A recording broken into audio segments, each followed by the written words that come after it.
கிறிஸ்து இயேசுவில் பிரியமானவர்களே, இன்று சில்லாலை கதிரமாதா பங்கு சேர்ந்த உங்கள் எல்லோருக்கும் ஒரு மகிழ்ச்சியான நாள். ஏனென்றால் இறைவன் உங்களுக்கென்று தெரிவு செய்த உங்களுடைய பங்கு தந்தையினுடைய குருத்துவத்தின் நினைவு நாளாக, அதுவும் 22 ஆண்டுகளை பூர்த்தி செய்கின்ற நினைவு நாளாக இருப்பது எல்லோருக்கும் மகிழ்ச்சியையும் நம்பிக்கையையும் தருகின்றதாக இருக்கின்றது. இறைவனுடைய தெரிவு எப்படி இன்றைய முதல் மாசத்தில் நாங்கள் பார்த்தது போல, பர்னபாவுக்கு இறைவனுடைய தெரிவு கிடைத்தது போன்று ஒவ்வொருவரையும் ஆண்டவர் தெரிவு செய்கின்றார். ஏதோ ஒரு பணிக்காக எங்கள் ஒவ்வொருவரையும் ஆண்டவர் அழைக்கின்றார். அந்த விதமாக தெரிவு செய்யப்பட்டவர்தான் உங்களுடைய பங்கு தந்தை. இவருடைய வாழ்விலே, இவருடைய குறுமடத்துக்கு இணைவதற்கு முன்னரே இவருடைய வாழ்வில் பல துன்பங்கள் ஏற்பட்டது. அந்த துன்பங்கள் மத்தியிலும் ஆண்டவருக்கு பணி செய்ய வேண்டும் என்ற அந்த ஆர்வத்திலே அவர் குறுமடத்திலே இணைந்தார். குறுமட வாழ்விலும் இவருடைய வாழ்வில் பல துன்பங்கள் ஏற்பட்டது. எல்லோருடைய வாழ்விலும் துன்பங்கள் ஏற்படுவது உண்டு. சிலருக்கு விதிவிலக்காக கூடுதலான துன்பங்கள் ஏற்படுவதும் உண்டு. நாங்கள் பொதுவாக துன்பங்களை கண்டு என்ன செய்கின்றோம் என்றால், கலங்குகின்றோம், வேதனைப்படுகின்றோம், சில வேளைகளிலே இறைவனிலே நம்பிக்கை இழக்கின்றோம். இதுதான் சாதாரண மனித நிலையாக இருக்கின்றது. ஆனால் ஆண்டவர் யாரை கூடுதலாக அன்பு செய்கின்றாரோ அவர்களுக்குத்தான் தன்னுடைய பாடுகளிலே அதிக பங்கை கொடுக்கின்றார் என்று நாங்கள் அறிந்திருக்க வேண்டும். பிரியமானவர்களே, பின்னர் குருவாக வந்த பிறகும் இவருடைய வாழ்விலே பல துன்பங்களை, வேதனைகளை, சோதனைகளை அனுபவித்திருக்கின்றார். நானும் இவரோடு பயணித்தவன் என்ற ரீதியிலே நாங்கள் 3 பேர் ஒரு 30 நாள் ரிட்ரீட் செய்தோம். அது ஒரு பெரியதொரு அனுபவமாக இருந்தது. 30 நாள் ஒன்றும் கதைக்காமல் ஆண்டவருடைய வார்த்தையின்படி எங்களுடைய வாழ்வை தியானிக்கின்ற அந்த நாட்களாக இருந்தது. அது லேவல்ல என்ற இலங்கையில் இருக்கின்ற கண்டி பிரதேசத்திலே நாங்கள் இயேசு சபை குருக்களோடு நாங்கள் செய்தோம். இவர் அதை மிஞ்சி வெளிநாட்டுக்கு சென்று 40 நாள் ரிட்ரீட் செய்து, வெளிநாட்டுக்கு யாராவது போனால் எப்படி அங்கே சந்தோஷமாக திரியலாம், எப்படி அங்கே நல்ல விஷயங்களை பார்க்கலாம் என்றெல்லாம் ஓடித்திரிகின்ற பரபரப்பான சூழ்நிலையிலே இவர் அங்கே போய் 40 நாள் தியானம் தனிமையிலே செய்ய துணிந்திருக்கின்றார். அதிலே இருந்தே உங்களுக்கு தெரிய வேண்டும் இவர் ஒரு வித்தியாசமான ஆள் என்று.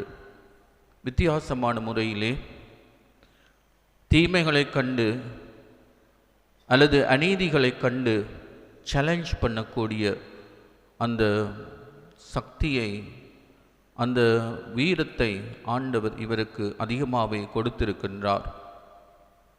அப்படியான ஒரு பங்கு தந்தையைத்தான் நீங்கள் பெற்றிருக்கின்றீர்கள். ஏற்கனவே உங்களுடைய பங்கு தந்தை எங்களோடு சேர்ந்து குருப்பட்டம் பெற்ற மற்ற குருக்களை பற்றி கூறியிருக்கின்றார். ஒவ்வொரு இடங்களிலே இருக்கின்றவர்கள், அவர்களையும் நாங்கள் இந்த நேரத்திலே நினைந்து கொள்கின்றோம். 4 பேர் நாங்கள் இலங்கை தேசத்திலே யாழ் மறை மாவட்டத்திலே இப்போது பணியாற்றுகின்றோம். ஒருவர் ஏற்கனவே சொன்னது போன்று பிரான்ஸ் தேசத்திலே பணியாற்றுகின்றார். இன்னும் ஒருவர் இறந்து விட்டார். இன்னும் ஒருவர் தன்னுடைய 5வது குருத்துவ ஆண்டின் பின்னர் தன்னுடைய பயணத்தின் பாதையை மாற்றிக்கொண்டார். கிறிஸ்துவில் பிரியமானவர்களே, உங்களுடைய பங்கு தந்தையை பற்றி என்ன கூறலாம் என்று நினைத்த பொழுது அவர் பிரசங்கத்தை சுருக்கமாக, நான் கொஞ்சம் கூடுதலாக கதைக்கிற ஒரு ஆள், அப்போ சுருக்கமாக சொல்லும்படியாக சொல்லியிருந்தார். ஏனென்றால் பிள்ளைகள் பாடசாலைக்கு போக வேண்டும் என்று கேட்டிருந்தார்.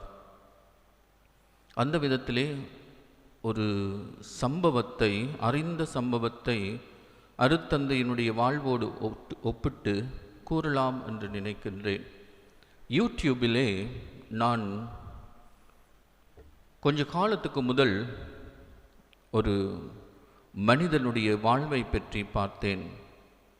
நீங்களும் ஆர்வம் இருக்கின்றவர்கள் அதை பார்க்கலாம். மிகுந்த அருட்சியான அந்த வாழ்வின் சாட்சியம். அந்த மனிதனுக்கு பேர் நிக். அங்கால இன்னொரு பேர் வருது, எனக்கு தெரியாது. நிக் என்று நீங்கள் அடித்தாலே யூடியூப்லே அவருடைய வாழ்க்கையை பற்றி வரும்.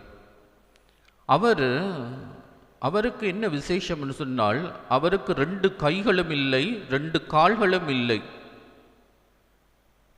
அவர் பிறக்கின்ற பொழுதே அவரை கருவிலே சிதைக்க வேண்டும் என்று அவருடைய பெற்றோருக்கு பலர் அறிவுரை கூறிய பொழுதும் இல்லை என்று பெற்றோர் அவரை பெற்றெடுத்து வளர்த்தார்கள்.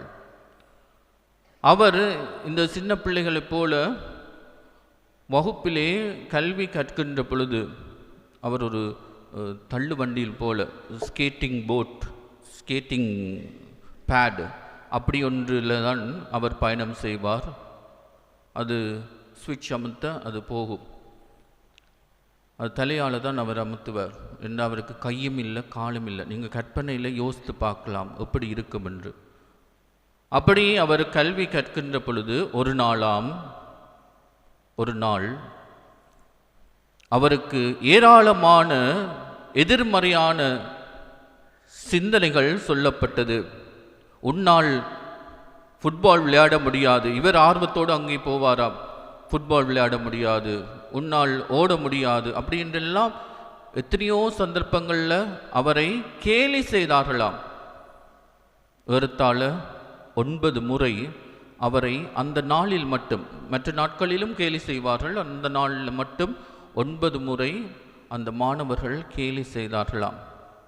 அப்பொழுது அவர் வீடு திரும்பி கொண்டிருக்கின்ற பொழுது அவர் நினைக்கின்றார், அவர் நினைத்ததை பின்னர் சொல்லுகின்றார். என்ன நினைத்தார் என்றால், இன்னும் ஒருவர் என்னை இன்று கேலி செய்யட்டும், நான் என்னுடைய உயிரை மாய்த்து கொள்வேன், தற்கொலை செய்து கொள்வேன். அவர் போகின்ற பொழுது தச்சிலா திருப்பி விட்டார் என்றால் வாகனங்கள் அவருக்கு மேலே ஏறிடும். ரோட்டுண்ட கரையால் சைக்கிள் போகிற பாதையில் அவர் போய்கொண்டிருப்பார். அப்படி நினைத்து கொண்டு போகின்ற பொழுதுதான் அங்கே அவருடைய வகுப்பை சேர்ந்த அல்லது அவருடைய வயசை சேர்ந்த ஒத்த ஒரு மாணவி அவருடைய பெயரை சொல்லி கூப்பிடுவார், நிக் என்று கூப்பிடுவார். உடனே அவர் நினைப்பார், இவளும் என்னை கேலி செய்ய போகின்றாள், இதோடு நான் என்னுடைய வாழ்வை மாய்த்து கொள்ள வேண்டும் என்று குழப்பமான மனநிலையிலே தன்னுடைய தலையை திருப்புகின்றார்.